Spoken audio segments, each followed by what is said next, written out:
മതവും സംസ്കാരവും വിദ്യാഭ്യാസവും ഉൾപ്പെടെയുള്ള കാര്യങ്ങളെക്കുറിച്ച് വ്യക്തമായി പഠിച്ചുകൊണ്ട് പ്രബുദ്ധരായ പ്രഭാഷകരെയും സംഘാടകരെയും സമൂഹത്തിൻ്റെ വിവിധ ഭാഗങ്ങളിലേക്ക് അദ്ദേഹം വിനിയോഗിച്ചിരുന്നു എന്ന് നമുക്കറിയാം.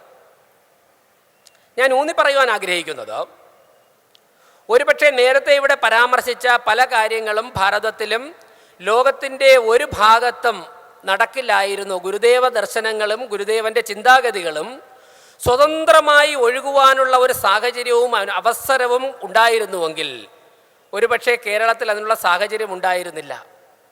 ഒരു വഴിക്ക് വച്ച് അല്ലെങ്കിൽ എവിടെയോ വച്ച് ഗുരുദേവ ദർശനങ്ങളുടെ ഒഴുക്ക് തടസ്സപ്പെടുത്തുകയോ അത് വഴിമാറ്റി വിടുകയോ ചെയ്തുകൊണ്ടായിരിക്കാം ഇന്ന് ലോകത്തിലെമ്പാടും ഗുരുദേവ ദർശനങ്ങൾക്ക് നമ്മൾ ആഗ്രഹിക്കുന്ന തരത്തിലുള്ള സ്വീകാര്യത കിട്ടിയോ എന്ന് സംശയിക്കേണ്ടിയിരിക്കുന്നു എന്നാണ് എനിക്ക് പറയുവാനുള്ളത്. എനിക്ക് ഓർമ്മ വരുന്നത് 10 വർഷങ്ങൾക്ക് മുമ്പ് ഇന്നത്തെ നമ്മുടെ പ്രധാനമന്ത്രി, അന്ന് അദ്ദേഹം പ്രധാനമന്ത്രി ആയില്ല, ഗുജറാത്തിൻ്റെ മുഖ്യമന്ത്രി ആയിരുന്നു. അദ്ദേഹം ശിവഗിരിയിലേക്ക് കടന്നു വന്ന ഒരു കാലഘട്ടമുണ്ട്. ഞങ്ങളൊക്കെ തന്നെ അന്ന് കുറേ കൂടി ജൂനിയറായിട്ടുള്ള പ്രവർത്തന നിരയിൽ പ്രവർത്തിച്ച് അദ്ദേഹത്തിൻ്റെ വരവിന് മുൻപും അതിനുശേഷവുമൊക്കെ തന്നെ ആ സന്ദർശനവുമായി ബന്ധപ്പെട്ട് കുറേ കാര്യങ്ങളിൽ ബന്ധപ്പെട്ട് നിന്നതാണ്. പക്ഷേ ഞങ്ങളെയൊക്കെ തന്നെ അത്ഭുതപ്പെടുത്തിയ, അദ്ദേഹം വന്നു പോയ ദിനങ്ങളിൽ അത്ഭുതപ്പെടുത്തിയ ഒരു കാര്യം, നീചത്വങ്ങൾക്കും ഐത്തത്തിനുമെതിരെ പോരാടിയ ഗുരുദേവൻ്റെ പാദസ്പർശം കൊണ്ട് പവിത്രമായ മണ്ണിൽ ഒരു ഭരണാധികാരി വന്നു പോയതിൻ്റെ അടുത്ത ദിവസങ്ങളിൽ ഈ പറയുന്ന കേരളത്തിലുണ്ടായ കോലാഹലത്തെക്കുറിച്ച് സങ്കല്പിക്കുമ്പോഴേക്കും എന്ത് മാറ്റമാണ് കേരളത്തിൽ വന്നിട്ടുള്ളത് എന്നുള്ളത് ഞങ്ങളൊക്കെ തന്നെ അത്ഭുതപ്പെടുത്തുകയായിരുന്നു. പക്ഷേ ശരി എവിടെയായിരുന്നു എന്ന് ഒരു പതിറ്റാണ്ട് കഴിയുമ്പോഴേക്കും കാലം തെളിയിക്കുന്നു. സ്വന്തം ഉള്ളിൽ നിന്നുണ്ടായ പ്രേരണയുടെ ഫലമായും ഗുരുദേവൻ നേരത്തെ ഞാൻ പറഞ്ഞതുപോലെയുള്ള സമൂഹത്തെ നേരായ വഴിക്ക് നയിക്കുക എന്നുള്ളൊരു സംഘടനയുടെ പിൻബലത്തോടെയും ഒരു പ്രത്യയശാസ്ത്രത്തിൻ്റെ പിൻബലത്തോടെയും അന്ന് ഇവിടെ എത്തിയ മുഖ്യമന്ത്രി ഇന്ന് പ്രധാനമന്ത്രി പദവും കടന്ന് വിശ്വഗുരു സ്ഥാനത്തേക്ക് ഒരു രാജ്യത്തെ നയിക്കുന്ന തലത്തിലേക്ക് എത്തി നിൽക്കുന്ന ഒരു സാഹചര്യം വന്നിട്ടുണ്ടെങ്കിൽ ഗുരുദേവ ദർശനങ്ങളും ഗുരുദേവൻ്റെ സംഘടന എന്നുള്ള കാഴ്ചപ്പാടും സ്വന്തം ജീവിതത്തിലും സ്വന്തം പ്രവർത്തന പന്ഥാവിലും പകർത്തിയതിൻ്റെ ഫലമായിട്ടാണ് എന്നുള്ളത് നമ്മുടെ മുൻപിൽ ജീവിക്കുന്ന ഉദാഹരണമായിട്ടാണ് ഞാൻ കാണുന്നത്. തീർച്ചയായിട്ടും അന്ന് വിയോജിപ്പ് പ്രകടിപ്പിച്ചവരും കോലാഹലം കാട്ടിയവരും അദ്ദേഹം വന്ന സ്ഥലത്ത് ശുദ്ധികലശം നടത്തണം എന്ന് പറഞ്ഞ പ്രത്യയശാസ്ത്രവും അക്കാര്യങ്ങളും അത് പറഞ്ഞവരുമൊക്കെ തന്നെ കാലത്തിൻ്റെ കുത്തൊഴുക്കിൽ എവിടെയാണ് എന്നുള്ളതും തീർച്ചയായിട്ടും നമ്മുടെ മുമ്പിൽ ഒരു ചരിത്രമായിട്ട് ഉണ്ട് എന്നാണ് എനിക്ക് പറയുകയുള്ളത്. ഗുരുദേവൻ പറഞ്ഞു, കാർഷിക മേഖല ശക്തിപ്പെടുത്തണം. ഇന്ന് നമ്മുടെ രാജ്യം കാർഷിക മേഖലയിൽ എവിടെ എത്തി നിൽക്കുന്നു എന്ന് നമ്മൾ ചിന്തിക്കുമ്പോഴേക്കും എന്നെ അത്ഭുതപ്പെടുത്തുന്നത്, കഴിഞ്ഞ ഒരു മാസം മുമ്പ് കേന്ദ്ര ആരോഗ്യ സഹമന്ത്രി തിരുവനന്തപുരത്ത് വന്ന് ചില പരിപാടികളുടെ ചാർട്ട് ലഭിച്ചപ്പോഴേക്കും ജില്ലാ പ്രസിഡന്റ് എന്നുള്ള നിലയ്ക്ക് അവരുടെ പരിപാടികളിലൂടെ ഞാൻ കടന്നുപോയപ്പോഴേക്കും പാറശാല ഒരു ഗ്രാമത്തിൽ ഒരു വാഴത്തോട്ടത്തിൽ ഒരു പരിപാടി വച്ചിരിക്കുന്നു. കൃഷി ഓഫീസറെ വിളിച്ച് ഡീറ്റെയിലേക്ക് പോയപ്പോഴാണ് ഡ്രോൺ ഉപയോഗിച്ചുകൊണ്ട്, അതായത് ഒരു 10-15 മിനിറ്റോ അരമണിക്കൂറോ കൊണ്ട് ഏക്കർ കണക്കിന് സ്ഥലത്ത് വളവും കീടനാശിനിയുമൊക്കെ തന്നെ പമ്പ് ചെയ്യുവാൻ വേണ്ടി ഏറ്റവും വികസിത രാജ്യങ്ങളിൽ മാത്രം കാണുന്ന ഡ്രോൺ ഉപയോഗിച്ചുകൊണ്ടുള്ള കാർഷിക മേഖല മെച്ചപ്പെടുത്തുന്നത് നമ്മുടെ ഗ്രാമങ്ങളിലേക്ക് കടന്നു വരുന്നു.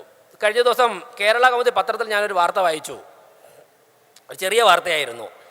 നാസയിൽ നിന്നും ശാസ്ത്രജ്ഞന്മാർ കേരളത്തിലേക്ക് വന്നിട്ട് അല്ലെങ്കിൽ ഇന്ത്യയിലേക്ക് വന്നിട്ട് നമ്മുടെ ഇസ്രോയിലുള്ള ശാസ്ത്രജ്ഞന്മാരോട് ചോദിക്കുകയാണ്, എങ്ങനെയാണ് 600 കോടി രൂപയ്ക്ക് നിങ്ങൾക്ക് ചന്ദ്രയാൻ വിക്ഷേപിക്കാൻ, ചന്ദ്രനിലേക്ക് ഉപഗ്രഹം വിക്ഷേപിക്കാൻ സാധിച്ചത്? ഇത്രയും കുറഞ്ഞ തുകയ്ക്ക് 40 വർഷം ക്രയോജനിക് സാങ്കേതിക വിദ്യയ്ക്ക് വേണ്ടി നമ്മൾ റഷ്യയുടെ പിന്നാലെ നമ്മൾ നടന്നു, നമുക്ക് കിട്ടിയില്ല. ഇന്ത്യ ഒരുപാട് കാലം ആഗ്രഹിച്ചു. വിദ്യാഭ്യാസ മേഖലയിൽ നാസയിൽ നിന്ന് ശാസ്ത്രജ്ഞന്മാർ കേരളത്തിൽ വന്ന് നമ്മുടെ തുമ്പയിലും വലിയമലയിലും വന്ന് അന്വേഷിക്കേണ്ട ഒരു സാഹചര്യം എത്തിയിരിക്കുന്നു. ഗുരുദേവൻ പറഞ്ഞു, വിദ്യ കൊണ്ട് പ്രബുദ്ധരാകണം, ലോകത്തെ നയിക്കുവാൻ നമുക്ക് സാധിക്കണം. ഒരു കാലഘട്ടത്തിൽ കോളറയും മലമ്പനിയും ഒക്കെ വന്നു കഴിഞ്ഞാൽ വിദേശ രാജ്യങ്ങൾ വാക്സിൻ ഉണ്ടാക്കിയിട്ട് അവിടെയൊക്കെ കൊടുത്തതിന് ശേഷം നമുക്ക് ലഭിക്കുമെങ്കിൽ നമ്മുടെ ഭരണാധികാരികൾ പോയി കൈ നീട്ടി നിൽക്കുമായിരുന്നു. ഇന്ന് കോവിഡ് പടർന്നു പിടിച്ചപ്പോൾ ഇവിടെയുള്ള സാധാരണക്കാർ നികുതി കൊടുക്കുന്ന പണം എടുത്തുകൊണ്ട് ശാസ്ത്രജ്ഞന്മാരോട് പറഞ്ഞു, കോവിഡിൻ്റെ വാക്സിൻ ആദ്യം ഉൽപ്പാദിപ്പിക്കുന്ന രാജ്യങ്ങളിൽ ഒന്നാകണം ഭാരതമെന്ന് പറഞ്ഞുകൊണ്ട് ലോകത്തിലെ വിവിധ രാജ്യങ്ങൾക്കുൾപ്പെടെ സൗജന്യമായിട്ട് കോടിക്കണക്കിന് വാക്സിൻ നമുക്ക് കൊടുക്കാൻ സാധിച്ചപ്പോൾ ഗുരുദേവൻ്റെ അനുഗ്രഹവും ശിവഗിരി കുന്നുകൾ വന്ന അനുഗ്രഹവും വാങ്ങിച്ച് മുന്നോട്ട് പോയ വ്യക്തി ഈ രാജ്യം നയിക്കുമ്പോഴേക്കും ഗുരുദേവ ദർശനങ്ങൾ ജീവിതത്തിലും പ്രവൃത്തിയിലും അത് പ്രാവർത്തികമാക്കിയതിൻ്റെ ഫലമാണ് ഇന്ന് നമുക്കതിന് സാധിച്ചത്. ഭാരതത്തെ പ്രതീക്ഷയോടെ ലോകം കാണുന്നത് ഏത് മേഖല എടുത്തു നോക്കിയാലും, ആരോഗ്യ മേഖല ഉൾപ്പെടെ. ഞാൻ നേരത്തെ വിദ്യാഭ്യാസത്തിൻ്റെയും കാർഷിക മേഖലയുടെയും പറഞ്ഞു, വ്യവസായത്തിൻ്റെ കാര്യം പറഞ്ഞു. ലോകത്തുള്ള ഒരു കുഞ്ഞ് ജനിച്ചു കഴിഞ്ഞാൽ മരിക്കുന്നത് വരെ ഉപയോഗിക്കുവാനുള്ള എല്ലാ വസ്തുക്കളും ഭാരതത്തിലുണ്ടാകുന്ന ഒരു ഹബ്ബായിട്ട് ഭാരതം മാറാനുള്ള എല്ലാ സാഹചര്യങ്ങളുമുണ്ട്. ഇവിടെ നിന്നുകൊണ്ടാണ് നമ്മളൊക്കെ തന്നെ മാറ്റത്തെക്കുറിച്ച് ചിന്തിക്കേണ്ടത് എന്നാണ് എനിക്ക് അവസരത്തിൽ സൂചിപ്പിക്കുവാനുള്ളത്. തീർച്ചയായിട്ടും ഗുരുദേവൻ പറഞ്ഞ കാര്യങ്ങൾ നമ്മുടെ രാജ്യത്ത് നടപ്പിലായിക്കൊണ്ടിരിക്കുകയാണ്. ഡോക്ടർ APJ അബ്ദുൽ കലാം നയിച്ച നാടാണ് ഭാരതം. ഇന്ന് ദ്രൗപദി മുർമു എന്ന ജനസംഖ്യ കൊണ്ട് ഇന്ത്യയുടെ ആകെ ജനസംഖ്യ പരിശോധിച്ചാൽ ചെറിയൊരു വിഭാഗത്തിലേക്ക് ഒതുങ്ങുന്ന എന്നാൽ സംസ്കാര സമ്പന്നരായ ഒരു സമൂഹത്തിൻ്റെ പ്രതിനിധി ഇന്ന് നമ്മുടെ നാടിനെ നയിക്കുകയാണ്. നമുക്ക് മാറ്റം കൊണ്ടുവേണം. അർഹമായ പെൻഷൻ കിട്ടാത്തത് കൊണ്ട് പിച്ചച്ചട്ടിയും എടുത്തുകൊണ്ട് നമ്മുടെ കൊച്ചു കേരളത്തിൽ ഭിക്ഷയ്ക്കിറങ്ങുന്ന മറിയക്കുട്ടിമാരുടെ നാടായിട്ട് കേരളത്തിന് തുടരാൻ ഒരിക്കലും സാധിക്കുകയില്ല. ഒരു പ്രത്യയശാസ്ത്രത്തിൽ അധിഷ്ഠിതമായിട്ട് നമ്മൾ മുന്നോട്ട് പോകുമ്പോഴേക്കും എവിടെയെങ്കിലുമൊക്കെ തന്നെ വിജയിച്ച ഉദാഹരണങ്ങൾ നമുക്കുണ്ടാകണം. നൂറ്റാണ്ടുകൾ പ്രവർത്തിച്ചിട്ടും ഒരു സമൂഹത്തെ പിന്നോട്ടടിക്കുന്ന ഒരു പ്രത്യയശാസ്ത്രത്തെയും ചുമന്നുകൊണ്ട് ഒരു നാട് നടക്കുന്ന ആ നാടിനെ സർവനാശത്തിലേക്ക് മാത്രമേ നയിക്കുകയുള്ളൂ എന്നുള്ള കാര്യത്തിൽ ആർക്കും തന്നെ ഒരു സംശയവും ഉണ്ടാകില്ല. തീർച്ചയായിട്ടും വികസനത്തിൻ്റെ വെള്ളി വെളിച്ചങ്ങൾ നീട്ടിക്കൊണ്ട് ഭാരതം വിശ്വഗുരുസ്ഥാനത്തേക്ക് നടന്നെടുക്കുമ്പോഴേക്കും എല്ലാവർക്കും ഒരുമിച്ച് ചേർന്നുകൊണ്ട് നമ്മുടെ നാടിനെ മുന്നോട്ട് നയിക്കാം. അത്തരത്തിലുള്ള സ്വതന്ത്രമായ ആശയങ്ങളുടെയും ചിന്താഗതികളുടെയും ഒക്കെ തന്നെ ആശയവിനിമയങ്ങളുടെയും ഒക്കെ തന്നെ വേദിയാകട്ടെ ശിവഗിരിയുടെ തീർത്ഥാടനം എന്ന് പറഞ്ഞുകൊണ്ട് ഈ തീർത്ഥാടന നാളുകളിൽ ഇവിടെ എത്തുവാനും എല്ലാവരെയും കാണുവാനും ഒരിക്കൽ കൂടി ഗുരുദേവൻ്റെ അനുഗ്രഹം നേടുവാനും സാധിച്ചതിലുള്ള സന്തോഷം പങ്കിട്ടുകൊണ്ട് ഒരിക്കൽ കൂടി എല്ലാവർക്കും ഒരു നല്ല പുതുവത്സരം നേർന്നുകൊണ്ട് നിർത്തുന്നു. നന്ദി, നമസ്കാരം.